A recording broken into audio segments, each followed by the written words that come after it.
La semaine dernière dans le monde, mes amis, découvrons ensemble les événements importants qui se sont déroulés dans le monde au cours de la semaine dernière. Numéro 1. Le cancer est un défi considérable auquel de nombreuses personnes sont confrontées au cours de leur vie. Mais aujourd'hui, les traitements s'améliorent considérablement. Récemment, des progrès incroyables ont été réalisés dans le domaine de la médecine personnalisée et des thérapies ciblées. Qu'est-ce que la médecine personnalisée exactement? En général, les médecins prescrivent le même type de médicaments à tous leurs patients atteints d'un cancer. Mais en médecine personnalisée, ce n'est pas le cas. Le corps de chaque personne est différent, n'est-ce pas? Les cellules cancéreuses présentes dans leur corps sont également différentes. Les médecins étudient donc en détail le corps du patient et ses cellules cancéreuses. Ils testent l'ADN et les gènes du patient afin de déterminer comment ces cellules cancéreuses se développent et quelles sont leurs faiblesses. Après avoir recueilli toutes ces informations, ils décident quel médicament sera le plus efficace pour ce patient en particulier et quel traitement donnera les meilleurs résultats. Il existe également des thérapies ciblées. Ces traitements visent spécifiquement les cellules cancéreuses. En général, la chimiothérapie comporte un risque d'endommager les cellules saines. Mais avec les thérapies ciblées, les problèmes particuliers présents dans les cellules cancéreuses sont identifiés et seuls ceux-ci sont attaqués. Cela permet de réduire considérablement les effets secondaires et d'améliorer l'efficacité du traitement.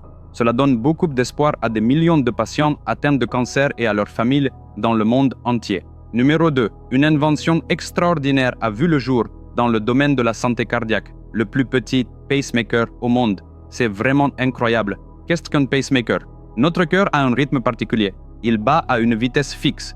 Parfois, le cœur ne bat pas correctement. Il peut être trop lent ou battre de manière irrégulière. Dans ce cas, les médecins utilisent un pacemaker, un petit appareil électronique qui aide le cœur à maintenir un rythme correct. Il envoie de minuscules impulsions électriques au cœur pour qu'il batte correctement. Auparavant, la pose d'un pacemaker nécessitait une petite intervention chirurgicale. Mais aujourd'hui, des scientifiques ont mis au point le plus petit pacemaker au monde. Il est si minuscule que les médecins peuvent l'implanter dans le corps sans intervention chirurgicale, par une petite incision ou une injection. Cela présente d'énormes avantages pour les patients, réduction des risques liés à la chirurgie, temps de récupération plus court et meilleure qualité de vie globale. Numéro 3. Le trouble obsessionnel compulsif, ou TOC. Nous entendons souvent ce terme. Il s'agit d'un trouble mental courant. Les personnes atteintes de TOC ont tendance à répéter certaines pensées ou certains gestes de manière obsessionnelle. Par exemple, se laver les mains de manière répétée ou vérifier constamment si quelque chose est à sa place. Cela peut avoir un impact considérable sur leur vie quotidienne. Les scientifiques tentent depuis longtemps de comprendre ce trouble. Récemment, ils ont fait une découverte très importante, les gènes liés au TOC. Ils ont identifié plus de 250 gènes associés à ce trouble. Que sont les gènes? Ce sont comme de minuscules instructions dans notre corps. Ils contrôlent de nombreux aspects de notre apparence, comme la couleur des yeux, la taille et la santé. Si nous savons quels gènes sont liés à une affection particulière, nous pouvons mieux comprendre pourquoi elle se développe, comment la prévenir ou comment la traiter. Ces connaissances permettront de mettre au point des traitements plus efficaces à l'avenir. Elles ouvrent de nouvelles perspectives pour les patients atteints de TOC et leurs familles. Numéro 4. Le secteur médical progresse rapidement, notamment grâce à l'utilisation de l'intelligence artificielle, IA, dans les soins de santé. L'IA est essentiellement un programme informatique capable de penser comme un être humain, d'apprendre et de résoudre des problèmes. Dans le domaine médical, l'IA est extrêmement utile, en particulier dans les outils de diagnostic et de traitement. Comment? Les médecins utilisent l'IA pour analyser des images médicales telles que des radiographies, des IRM et des tomodensitogrammes. Les systèmes basés sur l'IA peuvent scanner ces images plus rapidement et avec une plus grande précision, identifiant ainsi des cancers ou d'autres problèmes de santé. Parfois, l'IA peut détecter des schémas que l'œil humain ne voit pas. De plus, la découverte de nouveaux médicaments prend beaucoup de temps et coûte très cher. L'IA aide à découvrir de nouveaux médicaments et à prédire leur efficacité. Cela réduit le temps de recherche et permet de mettre plus rapidement sur le marché des médicaments plus efficaces. L'IA peut également analyser les données des patients et suggérer le traitement le mieux adapté à chaque patient. L'IA rend les soins de santé plus efficaces et plus accessibles. Mes amis, pouvez-vous croire qu'une seule histoire incroyablement intéressante puisse transformer la vie d'une personne? Si vous lisez cette histoire à vos enfants, ils peuvent apprendre les valeurs dont ils ont besoin pour la vie. Le croyez-vous? Pour tout problème que vous rencontrez ou pourriez rencontrer à l'avenir, si vous lisez une histoire, vous pouvez trouver une solution. Le croyez-vous? Oui, c'est possible. Seulement, avec la plus grande épopée jamais racontée dans l'histoire de l'humanité, le Mahabharata. Cette histoire est 100 fois plus magnifique que n'importe quel film à succès. C'est un défi. L'histoire complète du Mahabharata, écrite par Vikramaditya, est disponible en 2 parties, sous forme de livres physiques et de livres électroniques, sur Amazon et dans 43 autres boutiques en ligne. Elle est disponible dans le monde entier en 54 langues. Les liens sont fournis dans la description de la vidéo ci-dessous. Commandez-le dès maintenant, car ce n'est pas seulement un livre, c'est une bibliothèque contenant tout ce dont vous avez besoin dans la vie. Numéro 5. L'énergie est très importante pour notre avenir. Vous connaissez les batteries, n'est-ce pas? Les téléphones, les voitures, tout fonctionne avec des batteries. À l'heure actuelle, la plupart des batteries utilisent la technologie lithium-ion. Cependant, les ingénieurs du MIT ont dévoilé quelque chose d'étonnant.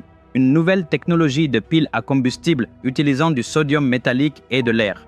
Ces nouvelles piles à combustible promettent une densité énergétique nettement supérieure à celle des batteries lithium-ion actuelles.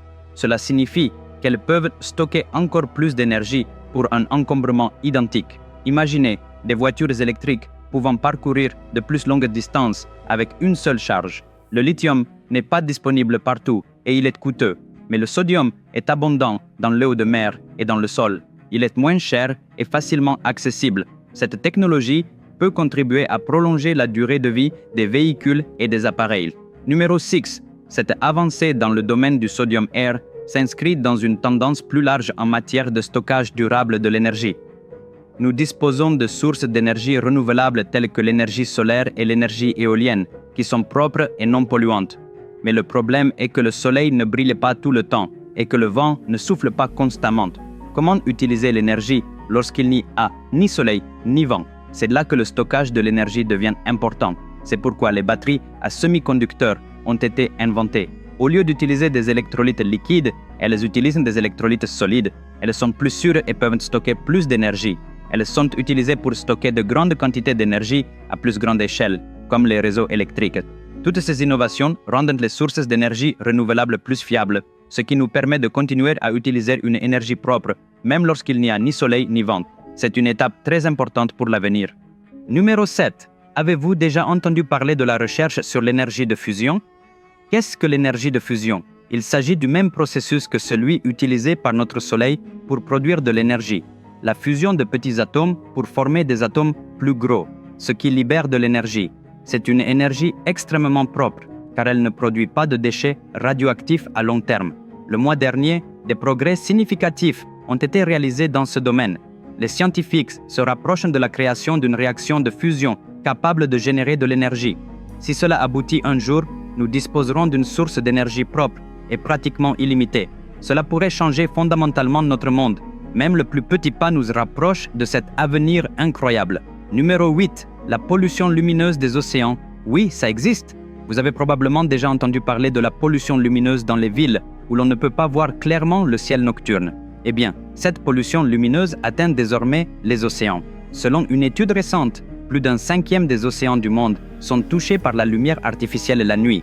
Cela signifie que la lumière provenant des activités humaines, comme les zones portuaires, les navires et les villes côtières, se reflète sur l'océan. Cela perturbe profondément les écosystèmes marins. Comment? Les poissons, le plancton et d'autres animaux marins sont habitués au cycle naturel de lumière et d'obscurité. Leur comportement dépend de la lumière ou de l'obscurité, par exemple pour se nourrir, se déplacer ou se reproduire. La lumière artificielle émise par les humains perturbe ce cycle. Certaines créatures utilisent la lumière pour chasser, tandis que d'autres l'évitent. La pollution lumineuse peut perturber l'équilibre entre prédateurs et proies. Cela nous rappelle une fois de plus l'impact omniprésent de l'homme sur le monde naturel. Mes amis, rendez-vous lundi prochain à 17h. Commandez dès maintenant mon livre Mahabharata. Vous trouverez les liens dans la description de la vidéo ci-dessous. Et si vous n'êtes pas encore abonné à ma chaîne, n'hésitez pas à vous abonner dès maintenant. D'ici là, prenez soin de vous. Au revoir.